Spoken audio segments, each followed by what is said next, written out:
Greetings, world at large. Troy to the max extreme here. Ghost Hunter Dave. Dinosaur Neil. And together, we are the Imperious Rex Men. That's right, and we're coming to you straight from the Hellfire Gala, at which time of this recording is in full swing. Mm-hmm. My God, we are actually awaiting our Krakoan portal right now to take us to the event. Watering the plant as we speak. That's right. But now that the festivities have officially kicked off, we want to just kind of give a sneak peek at what's been happening. Of course, we're going to give a full-on, comprehensive look once the entire thing is wrapped up. But, we like to stay topical on this show. Get the views, get the clicks. Yeah. For once. That's right. So we're just going to give you a couple of the highlights of what has been happening right now. Mm-hmm. Right now. But before we do that, Troy, I see you've got a bottle of bubbly Bit here. of the bubbly. Bit of the bubbly. Oh God. Nope. Oh God. I'm always scared to do this. Here we go. I don't like it in here. Oh my God. You're Oh. just edging and edging. Oh my God. Look at that. Oh my God, to mutants. To mutants. To mutantdom. To mutantdom. So the event kicked off with Emma Frost welcoming friends and enemies alike to the gala with the promise of big news and planet-sized shakeups. This little nod to the planet-sized X-Men coming up real soon. We saw appearances from several Marvel mainstays, including the Avengers, Doctor Doom, Blade, the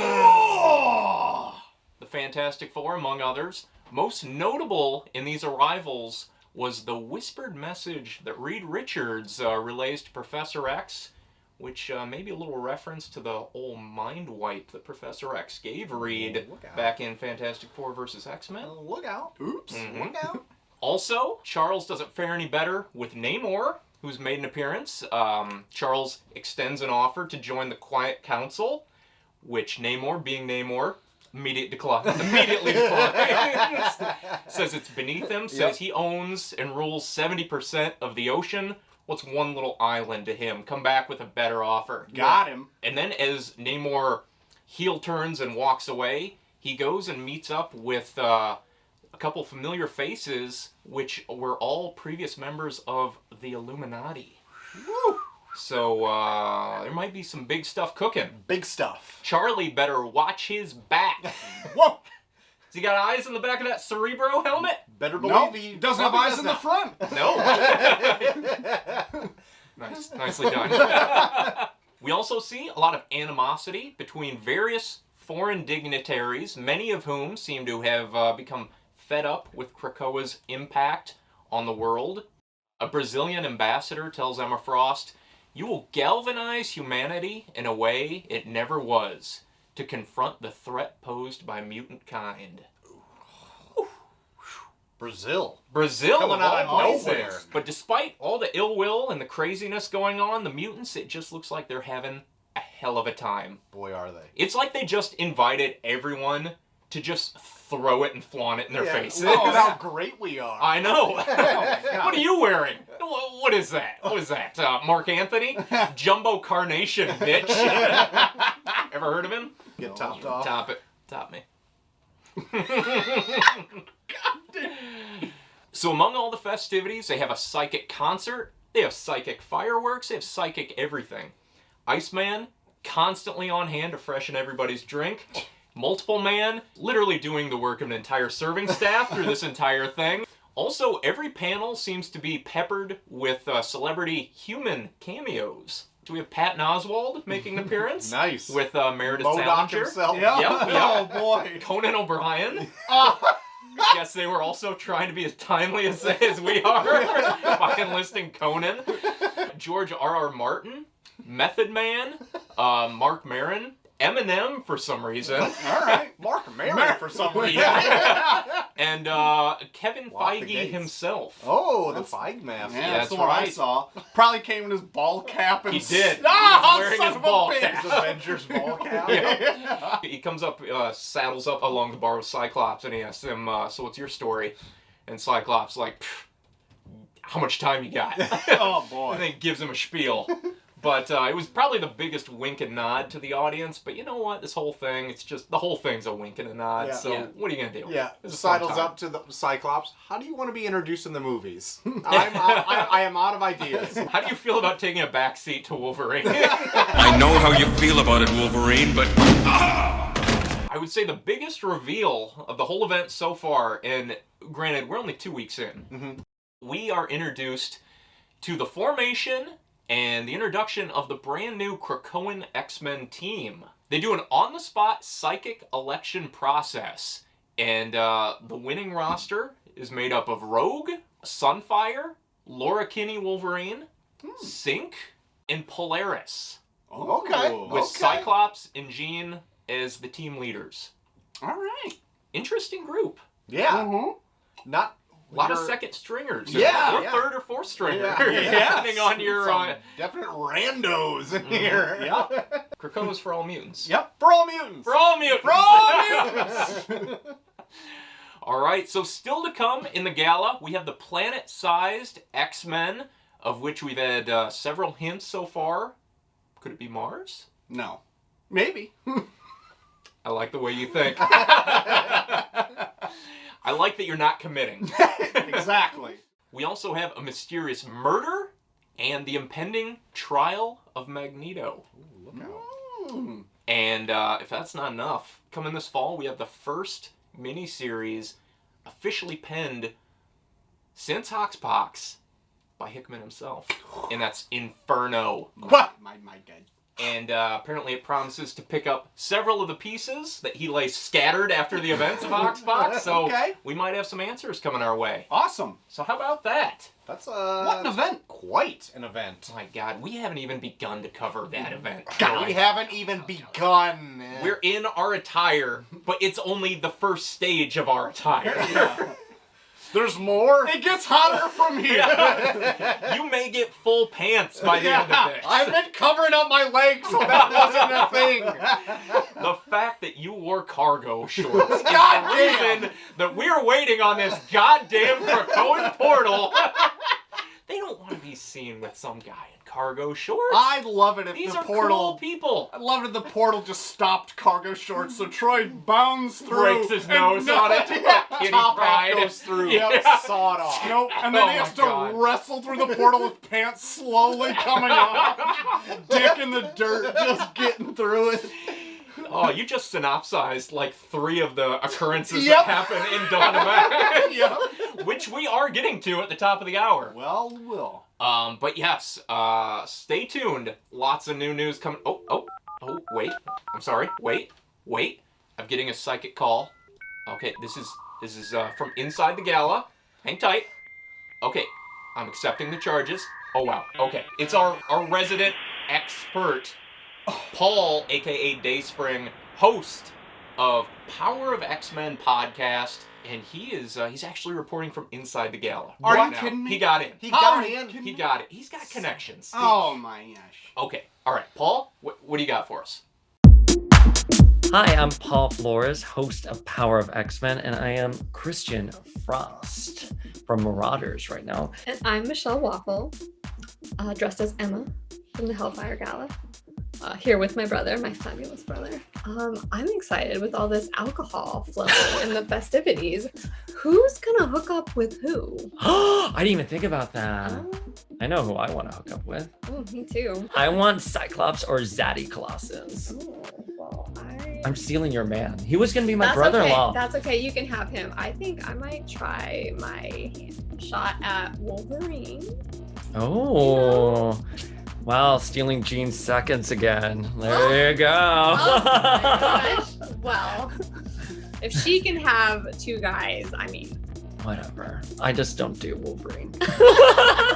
What about Dakin? Oh, yes, Dakin. I think Dakin's in the other room. Oh, but look who's here joining us. It's Kate Pride. Oh, hello.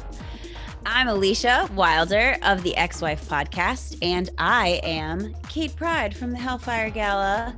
I am thrilled to be here and super pumped about the Hellfire Gala because it's my first big X event as a new X fan, and I got to make this killer outfit. And I'm a sucker for a good mystery, so I need to know what's going down. I want to see all the shady business. I want to know what secrets are being told, what things will be spilled once people get drunk, and then how hungover are mutants. I don't know. Do they have a cure for that? Because I'll take it. Wait, so you're saying that they're gonna get drunk, hung over, and then they're just gonna resurrect in a new body because they can't suffer? They're just like, I'm dead. I can't. Don't they have Krakoan drugs though? I mean, That's what I'm saying. Like, what kind of drug do they have that's specific? Like, what's the Krakoan hangover cure? Yeah. You know? And who has access to that? Is that for everybody, or is that only for like the council? You know, because they have to go to work the next day.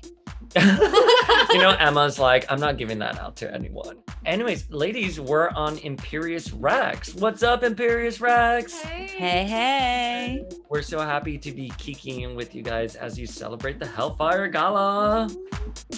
Whew! Look at that. Those costumes. My word, I feel like the gauntlet has just been thrown at my feet. Whew. Amazing work, everybody. Wow. Oh. And as we said, we put out this invitation to celebrate with us and all of Mutants in this big event. And just remember to hashtag it, Imperius RexMen, and we'll see if we can get you on the show. That's right. Krakoa is for all mutants. For all mutants! For all mutants! So we'll check in with Paul a little bit later as he chats with various X-Men fans and creative types over the next few episodes as more folks arrive for the festivities. But while we wait for our Krakoan gate to open, let's get into it, boys. So last week, we discussed Hoxpox and how it single-handedly reinvigorated our interest in the X-Men universe, even Troy. Even me. And he wasn't alone. We weren't alone. No. We got a lot of great channel comments and similar feelings that were shared to us. I wanted to share a couple of them here. This one coming at us hot from Nick Gracia, friend of the show and Imperius Rex Discord member, said, I usually hate X-Men, but Hoxpox was rad, and I absolutely loved it, and I had to pick up all of the Dawn of X trades, currently reading through them. Some of the titles, better than others, but some I really dig. And this is why I put this in. Can we talk about how baller Magneto's new outfit is? Yes, we can. And we will. It's great. There's even a scene in one of these books where you can see all the colored outfits he's got. And you're just like, God. which one's he gonna put on? one's he gonna Oh, man, he's pissed off. Is he gonna pick the purple? And you're just, Whoa! Thank you. Thank you. Imperius Rex business manager, gracing us with refreshments. Thank you so much. You guys still have drinks. Why did you need? For all of Mutant For all mutants! Have fun. Thanks. Love you. Love you. I love that Magneto's exclusively in white these days. Me Yeah, too. Like a It's white knight. Good look. It's a great look with his white hair. Oh, golly. Can you tell me how sexy he is right now with his white hair? Very. Thank you. You're Scale welcome. of 1 to 10. 9. Magneto. Whoops. I feel like I'm in the dirt now. Oh, God. Now whose dick's in the dirt? Oh, mine! Well, don't step on it. Next up, Eric D. in the comments brought up an interesting theory around Moira McTaggart. Okay, let's hear it, Eric. Moira X. Didn't occur to me till much later. It's Moira X because it's Moira 10. 10th life. Yeah. Did you get that? Nope. You just getting it now? Yep, it's all hitting me right now, and I'm just like... I'm just mama birding it into your mouth right now. Someone needs to clarify what's a Roman numeral and what's a letter here, all right? Yeah, I've been making an ass out of myself this whole time. Is it X of Swords? Is it 10 of Swords? Is it Powers of 10? Is it House of 10? Is there 10 swords? It's some of those? Is it 10 men? Oh my god. This whole time. This whole 10 time's men. been 10 men. That's his endgame. Alright, so back to Eric D. We're not going to leave him in the dust with all the dicks. So, Moira, she's forbidden the resurrection of any mutant precogs, as we remember. Okay. Specifically, Mystique's wife, Destiny, which isn't surprising due to their past relationship and how she burned her alive. But Moira says that what she's doing is doomed to fail, and that she doesn't want the rest of the mutant race to know what they're really doing, hence no precogs. This setup is about what Moira learns in her 10th life, and how she's going to use that in her 11th, which is her endgame. Whoa. So I did a little digging on this, just to see if there's any validation to these asinine theories. Yeah. And I reread Hoxpox again, and there is a line where Destiny tells Moira that she sees 10 lives for her, maybe 11 if she makes the right choice at the end. Okay. So maybe there is a little credence Okay. to this Clearwater revival. Wow, okay. All right. Oh my God. There's some Reddit threads out there Oh, boy. where they think that her 11th life might be the normal X-Men continuity, Oh, Okay. my. where she's not a mutant anymore. Okay. That she's come like full circle. She's gained all this experience. But I feel like if that were the case, it would make this entire thing A waste obsolete. of time. Yeah. And I don't think Hickman's endgame is to make it nothing. Yeah. No. Yeah. That's pretty clever. It's an I like interesting theory. Yeah. I'm not on board with it, but I think there might be hints of something in there. Okay. Yeah. All right. Do a little more digging. Get back to us. Keep us updated. Yeah, do it for us. Daniel Von Eggety asked, why didn't the X-Men bring spacesuits on their space mission? Which I thought was a pretty good question. Also, like, they're spitting distance from the sun, so I don't know if spacesuits would make a huge difference. Yeah. That's right. They seem to go up and into space like a lot. I don't remember now seeing them in spacesuits like hardly ever. Never are they in spacesuits. Charles can't afford them. No. No. You can afford the jet to get there, but That's the right. suits, sorry. And the you're gonna gas have to get back. They've never had to get back. It's always exploded in space. They find their own way home. Yep. Portals. Christopher Canto says, for the longest time, they tried to make the Inhumans into the X-Men, and it didn't work. Who would have thought turning the X-Men into the Inhumans would work so beautifully? That is... Maybe that's why I like this now. Yeah, that's true. Let's get this one on the road, fellas. We've put this off long enough. Yeah. Let's get to it. Because it's a new dawn. It's a new day. It's a new life for mutants. And it's feeling good. I was waiting for you to join in. I love that so much. So we're talking about Dawn of X, the follow-up line stemming off of Hoxpox, which we just chatted about. Mm-hmm. So this came out the gate with 6 main books. X-Men, Excalibur, X-Force, Marauders, New Mutants, and Fallen Angels. Mm-hmm. So let's kick it off with X-Men. Yeah. Why not? The hot title. That's right. Oh, or yeah. 10 Men. Well, We'll find out. We'll find out when at it's the end. Written by none other than Jonathan Hickman and illustrated by one Linil Yu. And They can brought I in say, Linil. Yes. Chef Kiss. I love seeing you on a book. Yes. Thank me you. too. God. Hey! Hey! For mutants! For mutants! So this it's Hickman playing his long game strategy, right? Oh yeah. Because I started this, and the first issue is just introducing people who live in Cyclops' house. Yes. Not just like the summer house. Yeah. On the moon. On the moon. On the Right. moon. And I'm just like, there is nothing going on in this first issue besides just seeing Full House. It's the Full House intro, Yes. but it's just Cyclops and all of his All kids fam. and all of his lovers that Oh live my in the God. same house, and then a chart where they all live in his house. Yep. And I'm like, okay, All that's, right. Awesome. that's number one. Yep. Awesome. What else is going on in this book? I don't know, but I enjoyed seeing Cyclops happy. Yes. Same.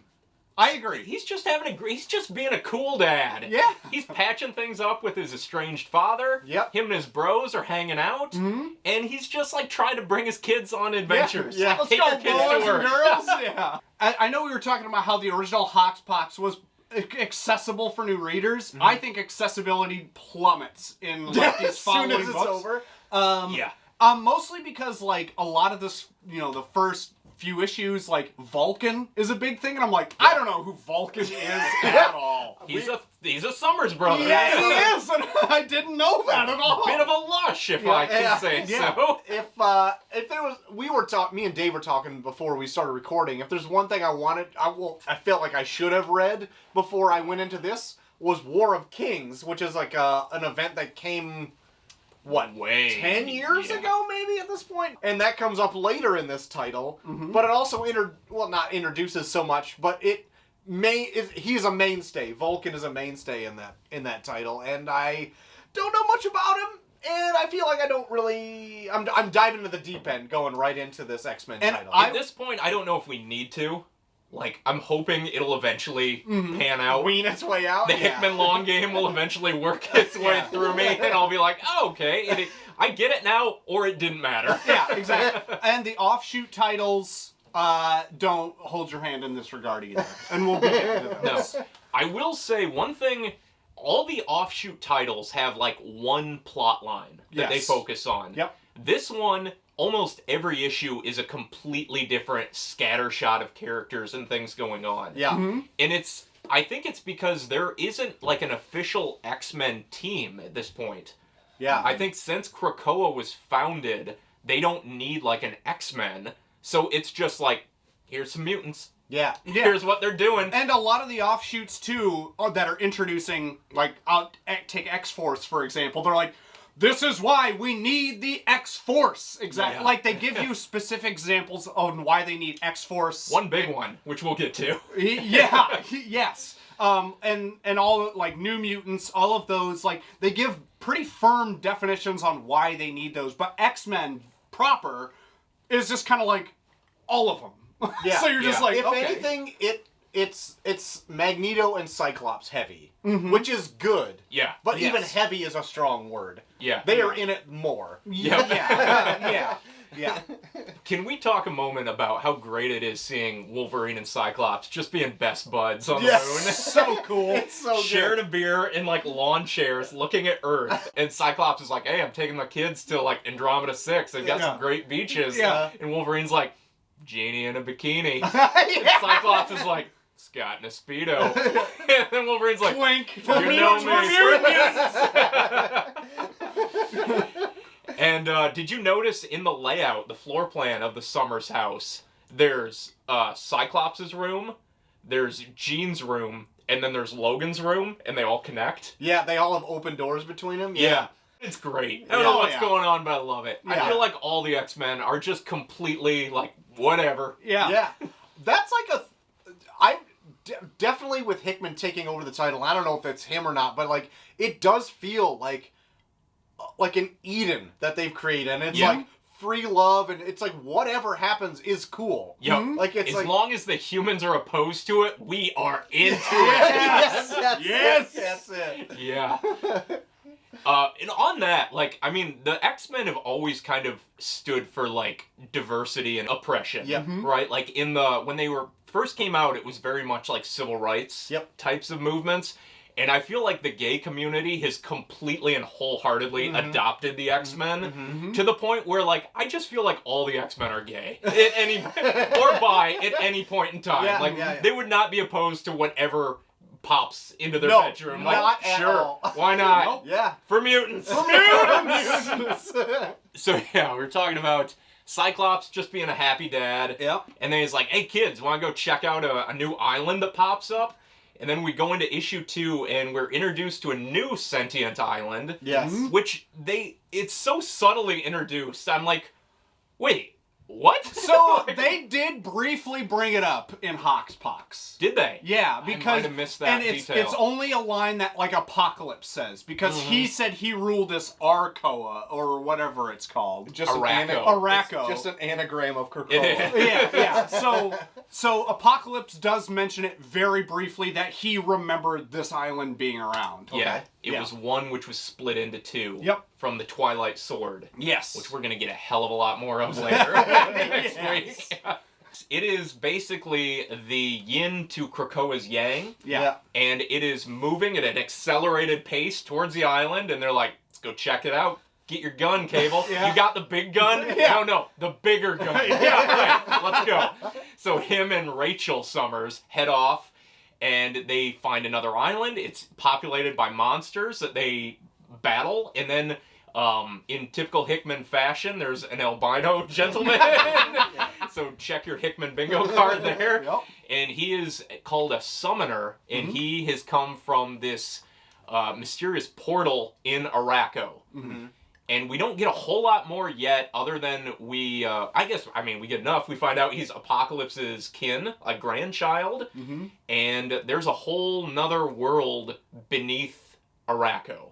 Yes. Which we will explore in much more depth coming up.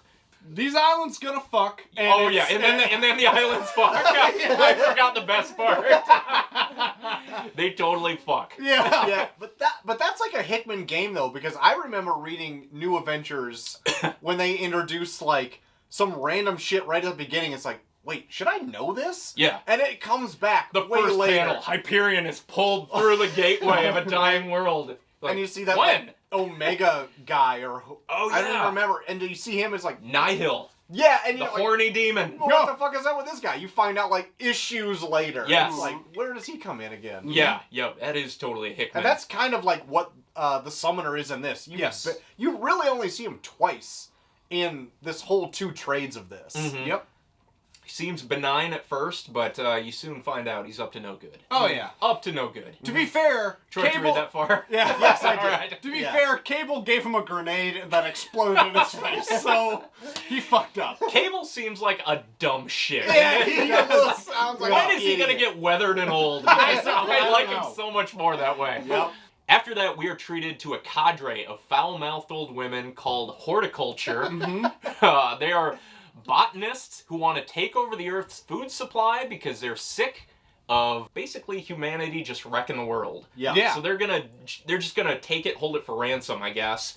And their plans were upended by Krakoa, giving them all this free healthcare and medication and all that. Yeah. So they hacked into the Krakoan portals, and they're there to steal some flowers and analyze them. I love this actually because my favorite thing about this entire issue was that they never swore, that they always said, "Oh, you stupid A," or like they said like the A word, dumb B word. you dumb B word. Like You look like an ass in need of some D. Yeah, it's exactly This is that. something like that to Emma, and she's just like, Yeah.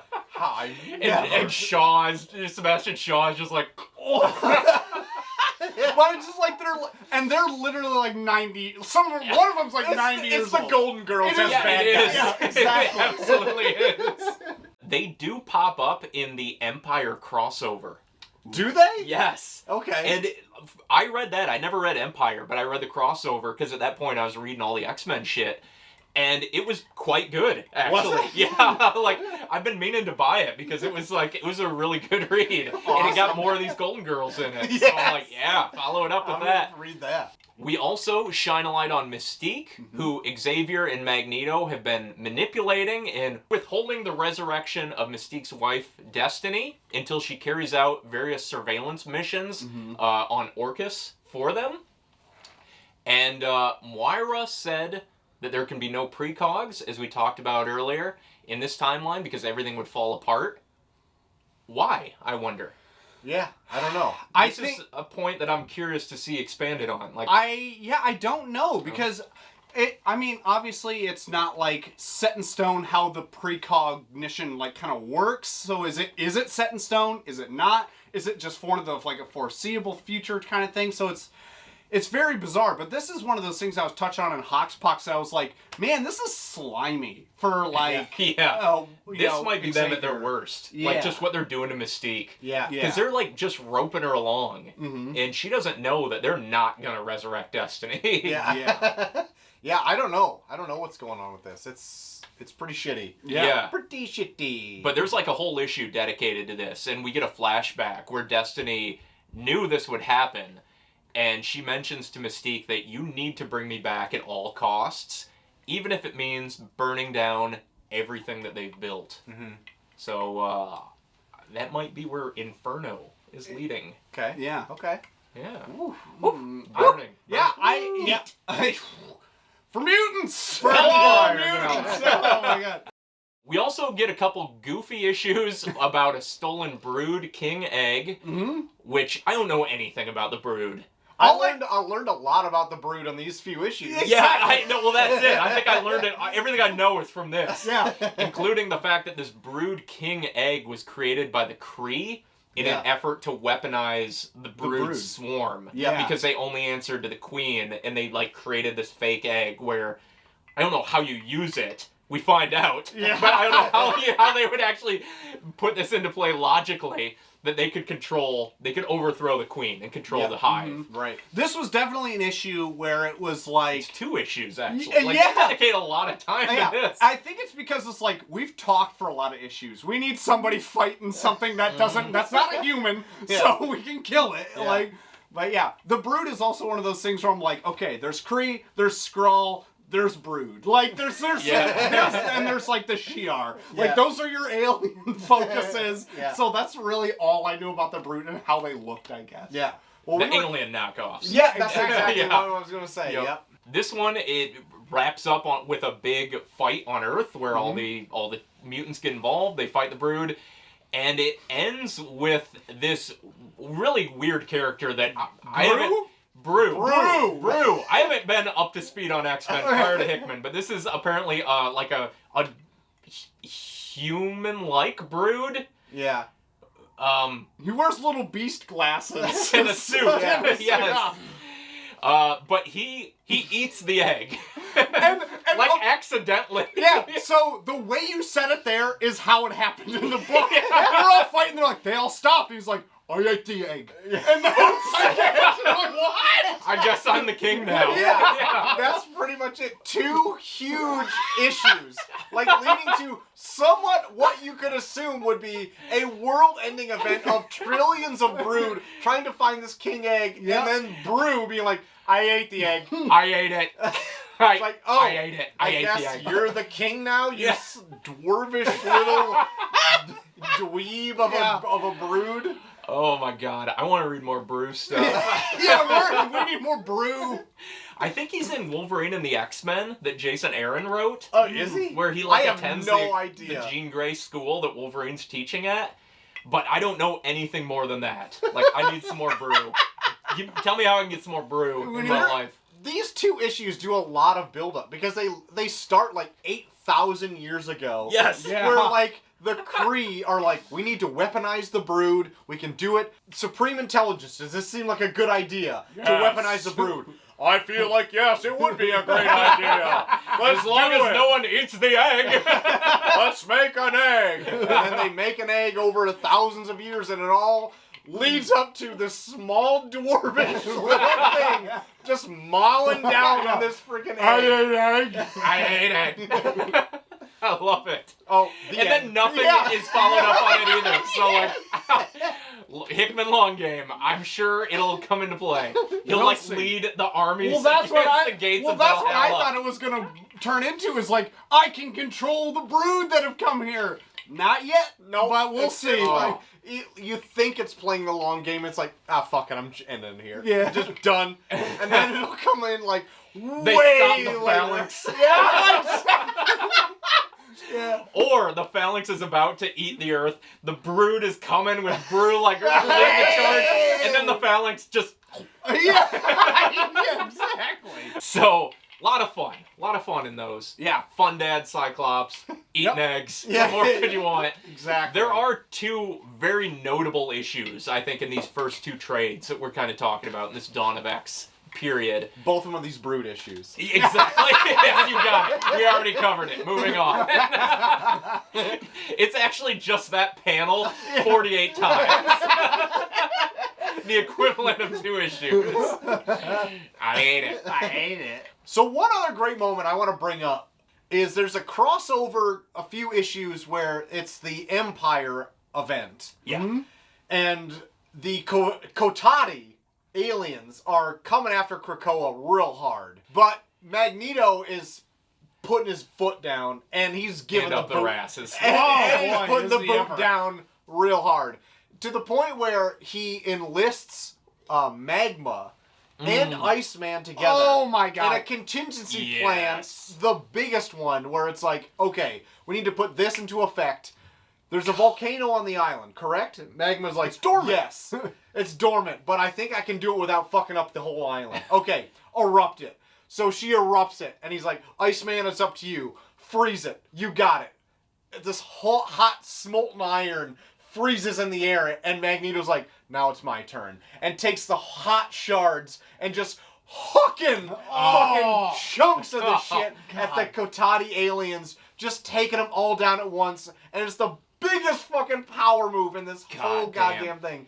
And he's like, I can't even remember the line precisely, but it's like, oh, hot shards of iron? Sounds like a problem. He just rains them down on everyone. God damn it, It was like Magneto's playing so Ultimate good at Alliance there, Yeah. or X-Men Legends, where they're just combining powers. Yeah, it is so good. I feel like this might be a part of the Hickman long game, where it's like, what if we put their powers together? Yeah. You know? Yeah, Like, yeah, that yeah. isn't explored as much as you would think it is. Right. You know, I'm sure he's got his charts and graphs up there, and he's just like, drawing a line. It's like, okay. Just examining Dotted the line. soccer ball. Wiggly line. Yeah, that was good. Yeah. That was really good. That was excellent. And it really shows how like the children of Krakoa view Magneto As a like hero. this fucking hero. Oh Yeah. my God. Where he walks in and they're just like calling his name. He's Yeah. so Like, incredible. Good for him. Yeah. It's not a rough go of it. Yeah. You know? All right. What issue did he bring?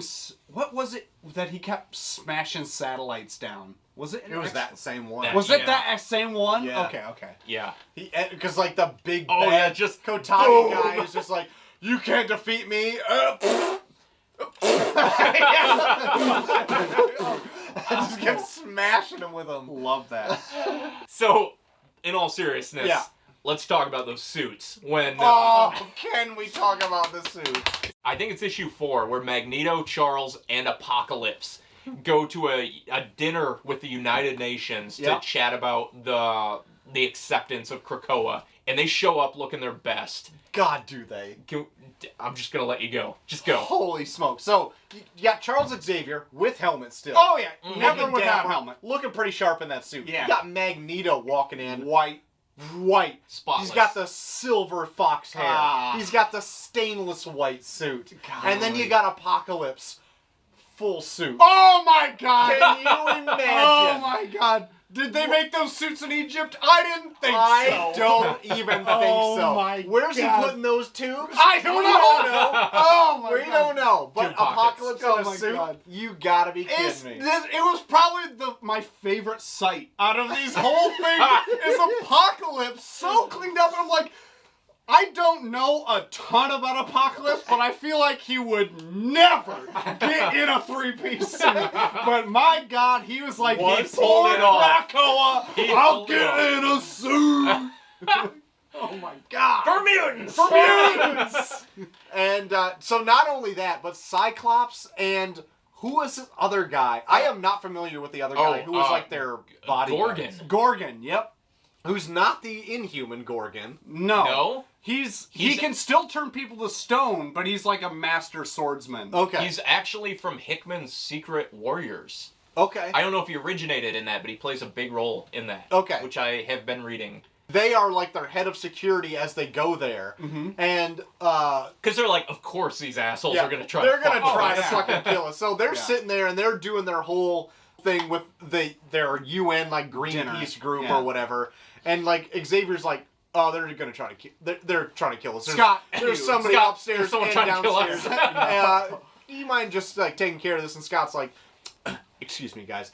I'm gonna go try to kill some guys upstairs or downstairs. I don't remember. Tommy, you go downstairs. Yeah. And so while they are like pretty much explaining their case and how like, yeah, we're trying to just do the world right and us right as mutants, so kind of just leave us alone, please. You tried to kill us a lot of times. Please don't try to do us again, even though I know you're trying to do it from upstairs. You're doing it right and now downstairs. while I'm talking to It you. cuts back to like Cyclops and Gorgon just mopping the floor. Oh my god. With I everybody. love that Cyclops blasting people away. Gorgon's cutting everyone's arms off.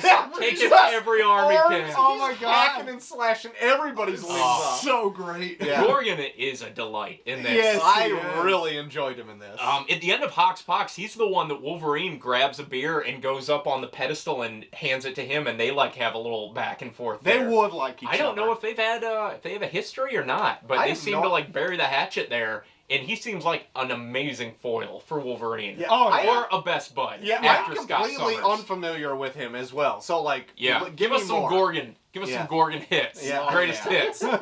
So this, I think, was so good because it just shows how fucking confident these mutants are Oh in my this God. dinner. Where the humans are just losing their shit. They can't handle it. And Xavier and Magneto and Apocalypse have never been more composed. Yeah. They sit down and they basically tell them they are going to dismantle humanity's control over the world through the very same actions that humanity used to achieve it. Yeah. And there are so many great quotes in this where Magneto says, Oh yeah. "You've shown us the way with your quiet weapons of finance and your secret wars of influence. We'll make sure that the wrong sort of people no longer have any economic power. We will not allow them inside our institutions because it's important they don't have anywhere to peddle their dangerous, outdated ideas. And that is how it will end. Like a fire with no oxygen, there will be no war." Like, fucking right, man. Oh my God. Magneto's whole speech there was just like, yeah, fucking stick it to him. Yeah. He's just like enjoying his steak. Yeah. And, by the way, this is phenomenal. This is amazing. One of my favorite moments is at the end here where Charles says to him, like, he's talking to all of the UN, to humanity, he says, "I love you. I want you to always remember that. But it only took you 1 month before you tried to kill me." He says, "If you want to be angry because we're claiming what you think is rightfully yours, then so be it. But just know this is the last time that it ends like this." And then as they're leaving, Magneto says, "Mutants have never been in this position before, so admittedly, we have a bit of a learning curve to overcome, but we have good teachers in all of you, and we learn quickly. Try us again, if you will. But if you do, expect a response." Oh, And then they fly off in their helicopter. see ya. Yeah. Oh, we chopped off a bunch of these guys' arms. Yeah. Bye. That's like the most powerful parts in this is when it just sits down and they just speak Yeah. and they're just like, yeah, we're not fucking taking your shit anymore. Yeah. And it's like, yeah, we're not taking their shit anymore. I love it. Yeah. Oh my God. When I was reading this issue to issue as it came out, and I was like, this is fun and everything, but it's not quite like Hox Pox level. And when it got to this one, I was like, okay, Yeah. this is it. This is what I want. Yeah. And then they get fun again, and then they have another one. And you all know what I'm talking about. We do. Talking about the Crucible, baby. Yes. Yeah. So, what's the Crucible? Oh boy, I don't even know how to describe it. Real, it's kind of like a fighting pit, I guess, isn't it? It's like It's like a A sacrifice. ritual. Yeah. a ritual for depowered mutants. Yeah. So Yeah. there's still a couple depowered mutants out there, I guess, from M-Day, Yes. Yeah. who lost their powers, and the only way they can achieve their heritage back is to die in battle, Yes. in the ritual, Yeah. and be reborn as a mutant. Yeah. Which is pretty ghastly. Yes. Yes. Because it's not like they're taking sleeping pills or something. They're dying in combat against that 3-piece suit wearing motherfucker Apocalypse. Oh, you have to fight Apocalypse with a sword. That's Yeah. it. You're just a plain person with a sword. This is Apocalypse. Sans suit, so he's fully fleshed Oh, out. yeah. He's got two awesome. arms. Oh, my For God. days. The way this issue started too was It's a little build-up. It is a build-up, Yeah. and you Ooh. kind of don't get what they're you kind of don't get what they're going at because Right. they're like, Oh man, it's Crucible's Crucible today. Day. It's Crucible Crucible Day. Day. And people are all like, you going to the Crucible? And Wolverine's like, fuck no. And everyone else is like, it's like such a big day and you kind of don't know what it's all about.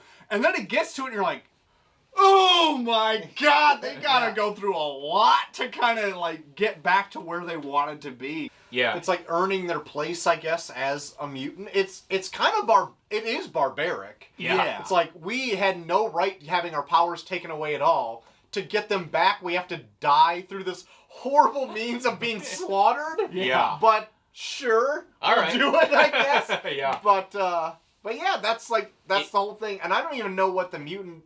It was Cannonball's sister. I don't remember her name. Yeah, but, I don't either. Yeah, she's happy when she gets those powers back, though. Oh, yeah. Boy, is she. Yeah. Flies right away. You know. It's making everything like a ritual. Everyone feel like it's important. Yeah.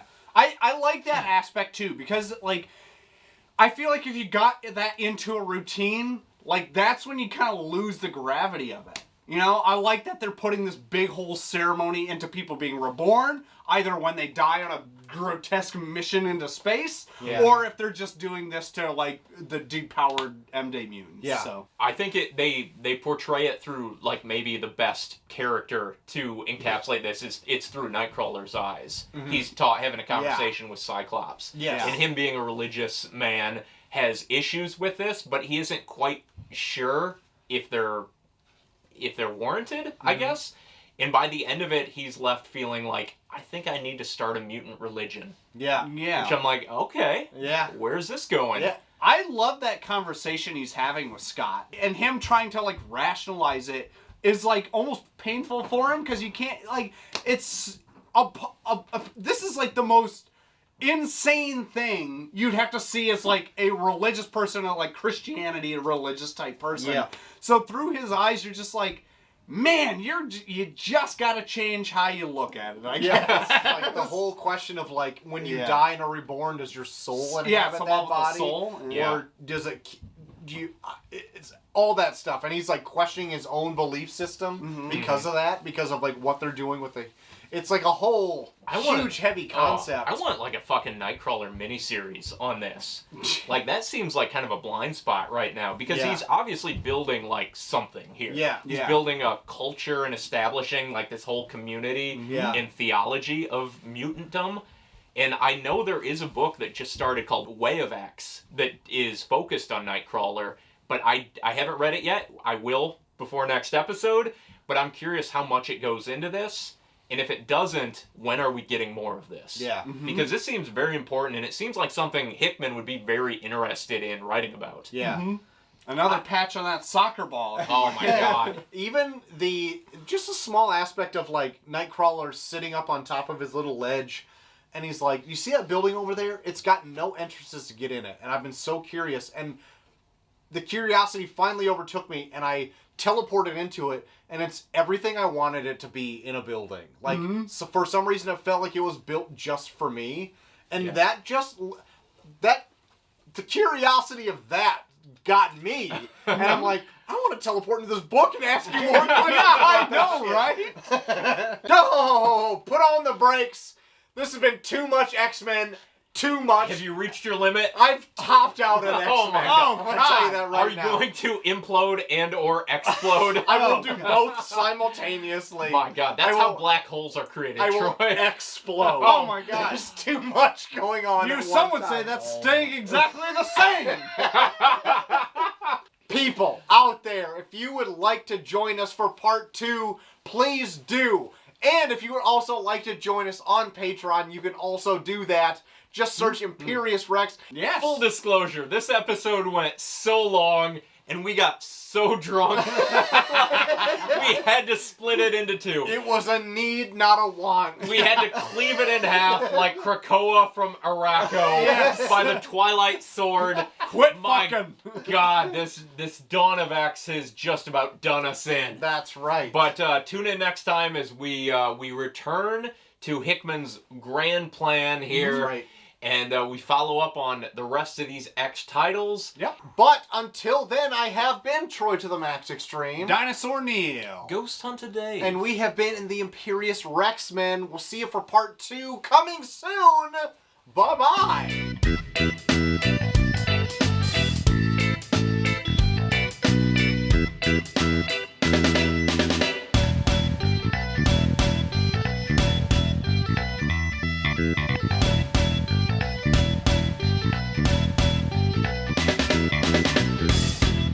They both hate each other.